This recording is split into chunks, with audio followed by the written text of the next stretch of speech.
场景转换，来到了泰坦时钟与邪恶时钟斗法的地方。泰坦时钟与之前女探的铅笔同款的入境方式，倒飞后退，将它击飞的是邪恶时钟。邪恶时钟自登场以来，无论是侧面、正面，亦或是各种透露中，都在表示他的实力有多强大。虽说看似这个角色是突然出现的，但其实在20集到特73的这段时间里，邪恶时钟一直都在钟楼的下方，直到神秘角色们彻底破坏了钟楼才得以出现。只不过暂时不明为什么要这样做，神明让先生的线索以及意图也看不清，所以这个话题还需要更多的内容来充实。回到邪恶时钟本身，这个单位不属于某个阵营，只属于他自己。而他的故事也才开始不久，我们对他的了解也不多。不过张表示预计可能会在24年年底前发布一个关于邪恶时钟的故事，届时我们应该能了解更多。既然提到了这一点，难道说41集的这些碎片画面难道真要拉出来放放？这个只能接着再看了。邪恶时钟大步向前，这该嘎的压迫感，他表示他的时钟怎么还不开大？太无聊了。但曾经被称之为最强的泰坦时钟肯定不是待宰羔羊，浓烟之中数道金光乍现，1秒11刀，这招曾经使用过，无需多言。只见泰坦时钟向前一推，锋利的剑气立刻脱缰，直逼邪恶时钟，但邪恶时钟轻松用光刃将剑气悉数打回。见状，泰坦时钟欲起光盾，不过太慢了。此时一面更加夯实的蜂窝光盾挡住了到来的攻击，是未来时钟。从他身上散发出的快频率，时钟指针滴答滴答声，不难看出这一击的分量着实不小。未来时钟很快撤下了盾牌，气场展开，背后5道金光乍现，充斥着满满的时间之力。随后他说道，这不是他所预见的未来，既然不是，那么对于未来时钟来讲，他就要去除一切风险，从而保护更多的时钟人，毕竟这也是他来到这个时间线的目的。现在这个时间线出现了问题，自然也就要去修复。他很快双手掐诀，灵力涌现，金光一闪，5个巨大的金色圆环在他的面前展开。注意看，这个男人叫小 Ops， 未来时钟的背后有5道金光，以及现在所使出的5环能量波。由此为一个结论，在之前我们得知的时间之力有着不同的阶别，而未来时钟拥有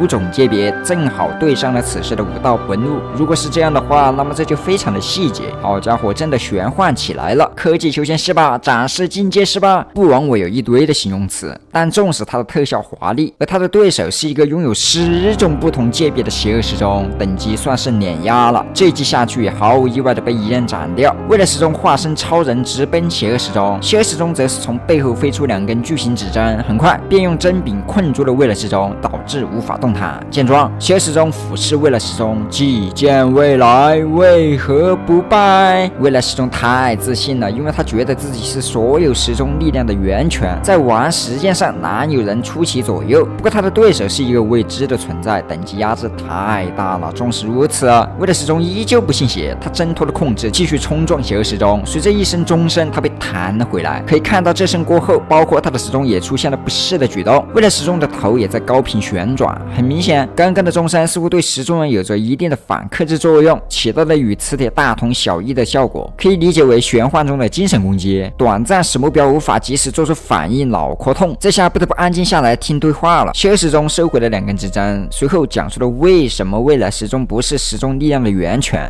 在1号时间线，首席时钟用了邪恶时钟的力量来复活大时钟，但这部分力量用的太多了，从而导致的除了首席时钟外，其余时钟人全部当场嗝屁。如果按照邪恶时钟的说法，就难怪转移能量时从之前的黄色能量变成红色，这些力量过于霸道，大家都难以承载这些力量，摄取过多后引发了反噬来解释了。这也就意味着未来时钟的力量不是他所认为的源泉，可能在未来时钟的理解里，他觉得是其他时钟人将力量都给了他，所以才会这样说吧。实际上并不是，而是转化了邪恶时钟的力量为己用，仅是邪恶时钟力量的一小部分。得到了这个答案，2个人都惊呆了。他的时钟打破了沉静，向未来时钟开起了玩笑，他是你爹？你是来搞笑的吗？此时又一声钟声响起，邪恶时钟表示上课能不能认真点。小插曲过后，邪恶时钟继续讲述，在首席时钟转移力量时，邪恶时钟曾在其中几秒的时间放慢了时间，从而在时间中漫游。对他来说，这简单的几秒钟仿佛经过了1000年之久。求，让邪恶时钟有了一种假象，那就是创造了一整个多元宇宙的假象。它预示未来所有存在的可能性，选择了最完美的，从而使自己走向了绝对的胜利。我只能评价，想象很丰满，现实很骨感，就跟听书似的，光说不打没意思。既然你来到了这个宇宙，且被冠以邪恶的名头，那我想你的结局肯定不在你的预见之内，能拍出来的那一定就是特殊的。未来时钟也不想听了，直接单戳人的头发起攻击，但没开3度就被一刃破开，再紧跟了一个不知道哪出现的大飞轮。如果是泰坦时钟腰间那个就太大了，不管了，索性这不痛不痒的一击命中了。为了劝导学生好好上课，邪恶时钟不得不使用雷霆手段，再次操控指针攻击未来时钟。但未来时钟面对这些指针就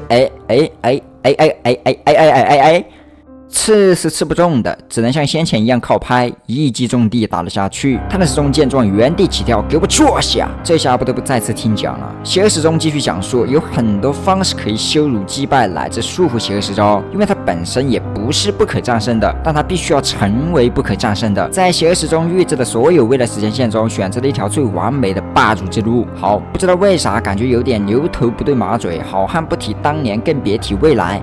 这里可以提一下邪恶时钟的原声，在这个音乐视频中有几个片段可能存在关联，过度的小看一下。一开始看起来是邪恶时钟的大脸盘子黑洞，视角放大后，一堆新脸组合之后变成了出版的邪恶时钟。为什么这么说？看盔甲可以对比与现在的邪恶时钟是差不多的，所以这有可能是当时的泰坦时钟。右下方是手系时钟，看起来像是手系时钟通过了某种方式将这个版本的泰坦时钟困住了，它的背后有着4只手臂虚影，牢牢将其按住。那么这里可能是这时候的泰坦时钟。手系时钟能制住泰坦时钟应该是可以的，在整个系列中，这样表示手系时钟算是3大强者之一。那为什么要制住这时候的泰坦时钟呢？我想可能是因为力量太强导致失控，或者心性出现了问题，可能过于执着成为最强，也就是之前所言的不可战胜那样的存在。所以为了控制这样的局面，手系时钟才会使用这样的强制手段来将其制住，也对上了为什么它被封印在了钟楼脚下。但随着时间的推移，来到了现在，钟楼被破坏，它重获自由，这些仅为过度解读。邪恶时钟为了证明自己的强大，表示泰坦时钟你大可来试试，直接开大来试试。既然都这么说了，泰坦时钟表示你自找的。随后响指一弹，第一鸣剑奏，动力拉满，空间变换，以剑入战，以战入境，一斩2断，2斩3断，凌空一闪，起跳蓄势，裁决圣剑，煌煌天威，以剑引之。这一击给地球开了个窗，好家伙，想必爆炸区域啥也没有了吧？怎么大楼还健在？这其实是用了夸张的手法，从而增加了视效的张力，看得更爽。但在这波操作之下，泰坦时钟不出意外的再次过载了，身上出现了与之前大范围时间回溯后一致的症状，此时也用了一致的疗法，时间回复状态。但从泰坦时钟起身后，并未看到邪恶时钟的残骸，之所以没看到，是压根儿没打到。邪恶时钟从背后单手拎起泰坦时钟，嘲讽其仙侠的招数就是你的大招，随后将泰坦时钟一把丢出。邪恶时钟能破解泰坦时钟的招数不足为奇，其本身就是等级碾压，加之预见未来的能力，破解也是理所应当，所以这本身就不是一场公平的战斗，大家互相都能看到你接下来会干啥，自然而然就有化解的手段，只是看谁能看到更长远的未来。从先前邪恶时钟扒拉了几次看到了多少未来，就能知晓他在这方面更强。但秉承着以前是以前，现在是现在的准则，未来也是未来，变数都发生在此时此刻，谁又能知道未来会不会突然来个人到以前？所以这些是无从深究的。泰坦时钟站起身来，双方对峙，一剑斩之。但能听到这里滴答滴答的时间放慢了，我们看到的直接就是结果。泰坦时钟的宝剑断了，他尝试3年修复都无功而返，神兵利器减1。随后邪恶时钟从腰间取下了一枚手雷，这不是一颗名字上的手雷，而是可以施加重力控制的手雷。泰坦时钟在其压制下倒头就睡，再次安静了下来。邪恶老师又上课了。1000年来，邪恶时钟看到了数百万的可能性，哪怕如此多的可能，但最终的命运全是难逃一死。他还需要再冒次险，将通过他手中的剑获得绝对的统治，亦或是无敌的境界。这下不得不关注一下这把剑了，不知道会不会与那些碎片中的画面有没有关系？难道这把剑是上古神器，能斩断世俗过往，切除前因后果？所以这就是你断臂的原因？想象很多，但很容易偏离这个世界观。目前来看，越来越玄幻了，逐渐偏离理了原来的机甲大乱斗，未来再看吧。泰坦时钟解除了重力控制，但邪恶老师话还没讲完，一脚踹飞，继续讲故事。纵使泰坦时钟如何反抗，结局不外乎都是失败。这个结果是邪恶时钟最满意的。邪恶时钟会让泰坦时钟反复体验痛苦和折磨，虽然说现在也在打，也在受苦，面前的这个对手完全无法撼动。就算直到泰坦时钟认为有希望的那一刻，还会得知更加惊心动魄的真相。这时泰坦时钟会嗝屁，还会重启一切。初次看这样的对话，我也没看懂，但说到重启，我好像明白了些。我猜测一下，或许在未来，这里所言的真相太大，比如世界毁灭、星球毁灭、宇宙毁灭啥的，大家都难逃一嘎。为了维护这个家园，泰坦时钟将不得不使用极其逆天的时间回溯，从而重新让这个世界回到最初。但这样做的代价便是使自己要死无疑。虽然说现在的泰坦时钟还没有这个能力，但不代表未来不会有。如果按照这样想，就对上了为什么邪恶时钟看遍了可能性，自己也会死。毕竟宇宙毁灭杀也不胜嘛。纵使邪恶时钟有着暂停宇宙时间的能力，也难免不能永远暂停下去。兴许是邪恶时钟发现了这个秘密，才会为之癫狂。回溯代价要嘎，他自己不想嗝屁。所以说到这里，泰坦时钟会去重启一切，重启之后便没有了泰坦时钟，也能对应上原生里最后的还原。但这些仅为过度解读脑补。总的来说，就是邪恶时钟已经成长到了能控制宇宙的阶段，但他不想为之豁出小命儿，而是要绝对的成为一个主宰者，统治整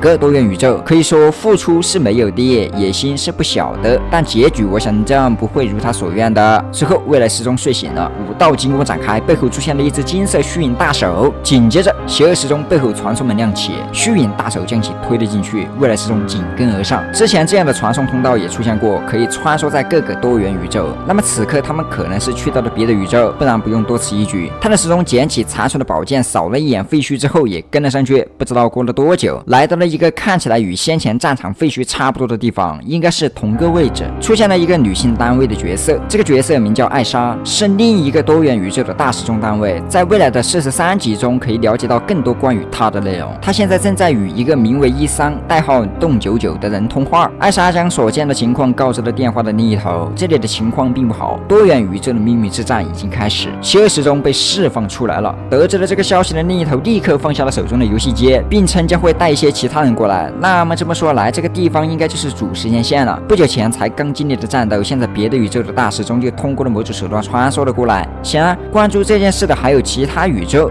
他们依然惧怕了这个未知的隐患。那这下又要热闹了，毕竟神秘角色们都还没说清，这又要来一堆人。不得不说，在新角色这方面，让保持着一贯特色。短暂过场后，艾莎离开了这个地方。